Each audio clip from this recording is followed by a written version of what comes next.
¿Cómo sería pasar 30 días sin hablar? ¿Qué cambiaría en tu mente? Día 1. Te sientes extraño. Con tu mente se vuelve más ruidosa que nunca. Del día 5 a 10, empiezas a notarlo todo. La gente, los sonidos, incluso tus propios pensamientos se vuelven más claros y nítidos. Del día 10 a 20, sin decir una palabra, tu ansiedad disminuye. Pero sucede algo extraño.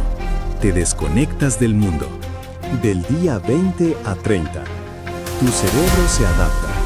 Piensas más claro, pero te cuesta volver a hablar. Tu voz empieza a sentirse extraña, como si no fuera tuya. Después de 30 días, el silencio ya no es paz, es tu nueva realidad.